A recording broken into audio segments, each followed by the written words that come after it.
Salons, clinics, spas. How do you target local customers?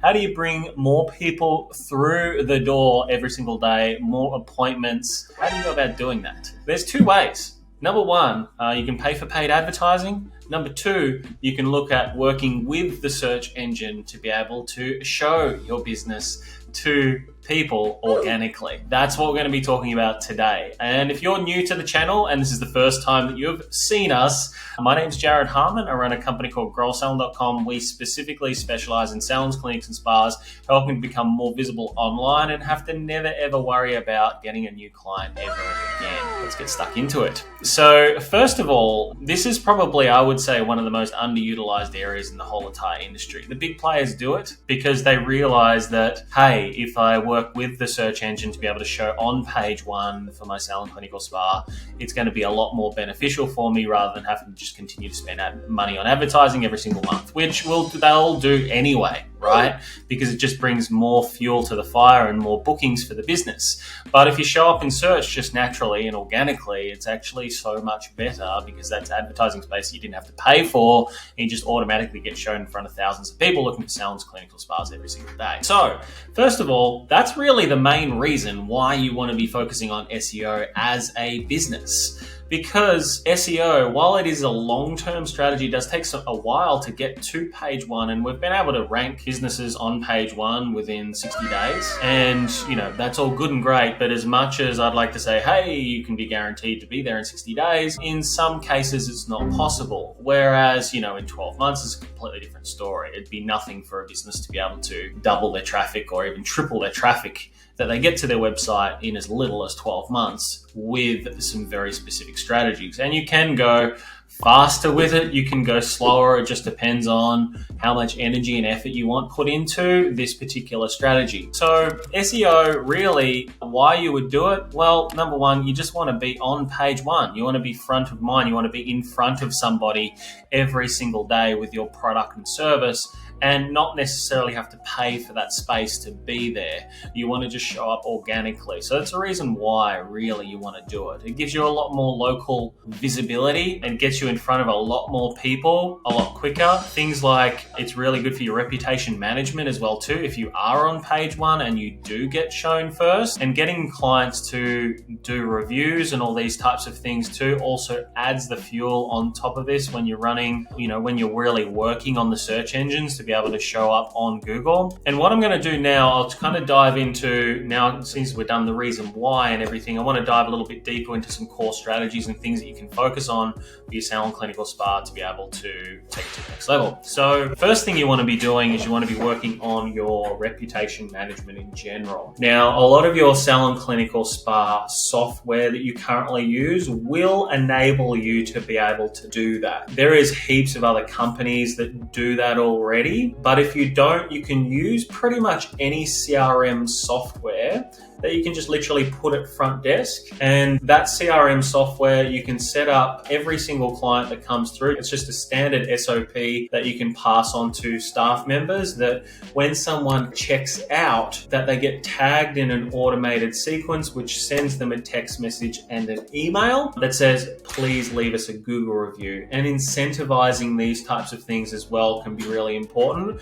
I don't know if you've ever bought a new car. I think a lot of you may have or may know somebody that has bought a new car. But essentially what a lot of these big car manufacturers do is they give you they run a competition for the feedbacks and surveys to actually be filled in on the back end of the post-purchase process. So doing something very similar for your salon, clinic, or spa, just incentivizing someone, you might say, you can have this product here today if you leave us a review, right? Regardless of what the review feedback is, right? You're just giving little bits of incentives. Ideally, you would want your reputation management to be done before someone walks out the door, because we know what it's like when someone walks out the front door. There's other distractions, there's other things that happen, there's kids that run in the door, there's family to look after, there's partners to look after that they're cooking dinner for, they've got friends over for dinner, they've got to clean the house. There's always things to do. So your ability to be able to get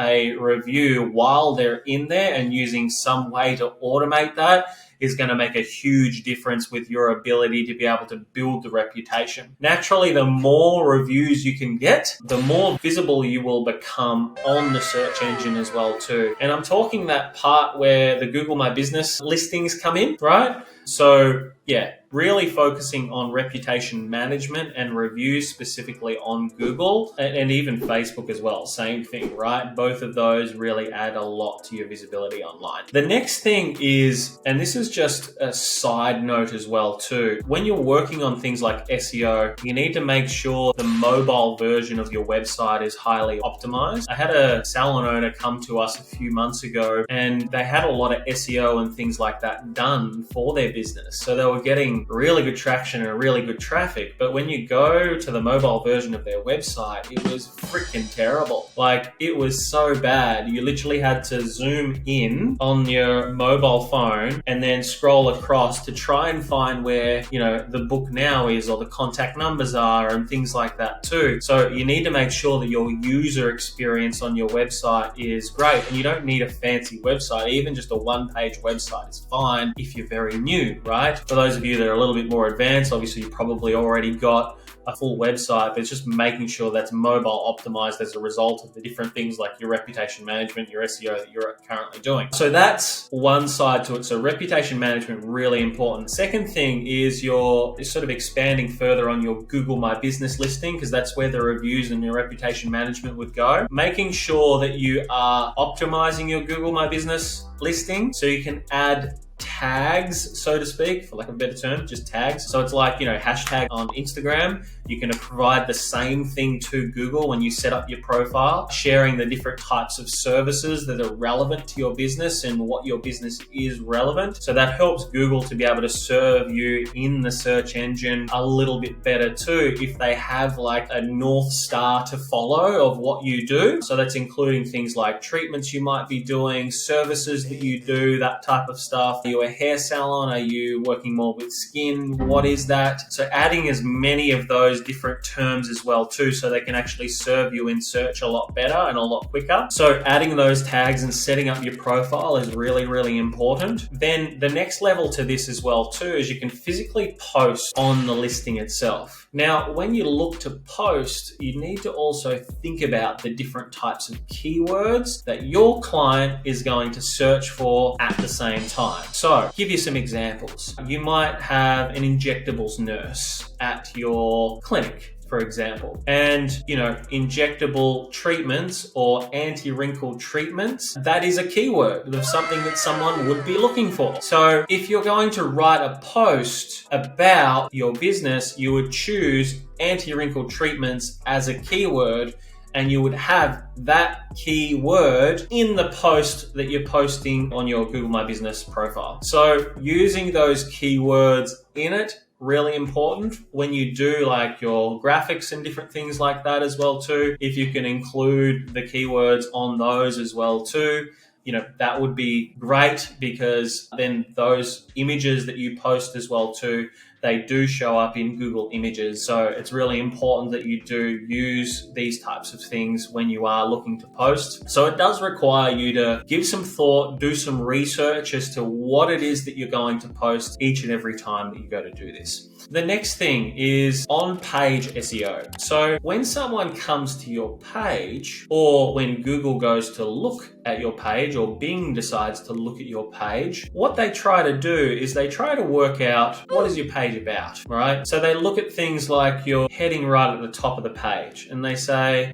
what is this business about? And what they're looking for is they're looking for keywords that people are going to search for on Google. And if those keywords are on the pages of your website and Google sees them there, they're going to go, okay, cool, this is what it's about. So they're looking for transparency across your pages. So what's really important is that, you know, you're not just writing a page on your website and just hoping that it's going to show in search. You got to be strategic about the way that you write your website. And it might not be the way that you like it to be, right? And the words and terminology that you like to use, because it's not necessarily going to to be what will show up on Google and actually mean something in the search algorithms. So what's really important is that when you're doing you should be looking at on-page SEO as part of your strategy and going, cool, each and every page that I've got on my website, what is it that I'm talking about on these? What is this page going to target as a person? And take the injectables example that we spoke about before. So there's heaps of different types of filler. There's,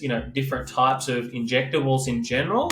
So what we want to be doing is, anti-wrinkle injections would be a keyword. Anti-wrinkle is a keyword on its own. So then on this page, it would be designed around injectables and the different types of injectables that people are going to be searching for. Different types of fillers, different types of, treatments, etc. that you do. There might be like the 3 areas that a lot of you do. There might be other areas that you do as well too with it. And there's a lot more in-depth areas that you can do as well with fillers and different things like that. So you can have separate pages for those as well too. So, there's heaps of things. You want to be thinking about each and every page, and it can be an additional page for each of these as well too, by the way.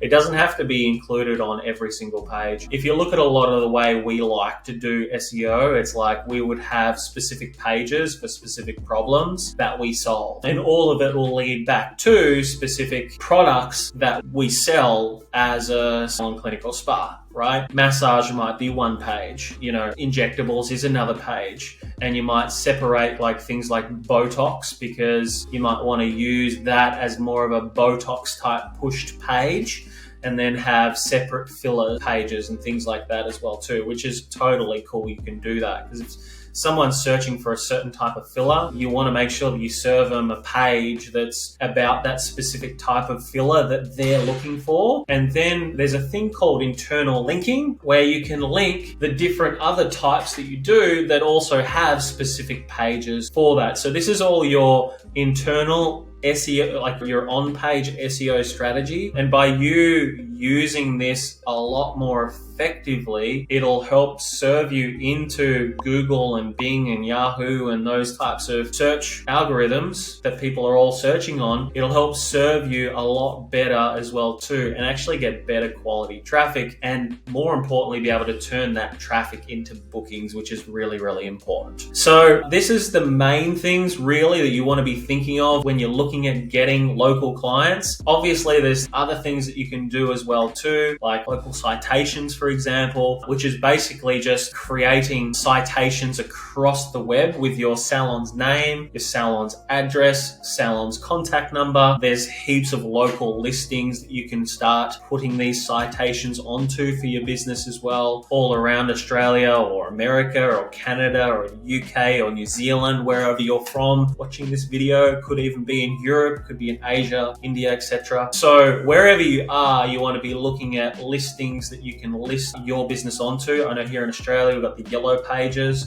which is a great way to add your business's name, email, contact number onto that, and then also your website and different things as well too. And you can also post about offers and different things that you might want to post to. On some of them you can as well. So doing those types of things are really, really important. If you want a lot of some of the common mistakes that people make around all of this too, you can go across and check out our blog, which should be in the description of this video as well too. And we do update a lot of our blogs regularly too, to kind of keep up to date with a lot of the things that are changing. So make sure that you do subscribe to the channel as well too here on YouTube, because we do upload videos from time to time talking with a lot more in depth of different types of things that you need to think about in order to sort of expand your business. And if you do have some questions, obviously as well, you can also leave them in the comments and we will answer those for you as well too. Until next time, I'll speak to you really soon. Take it easy.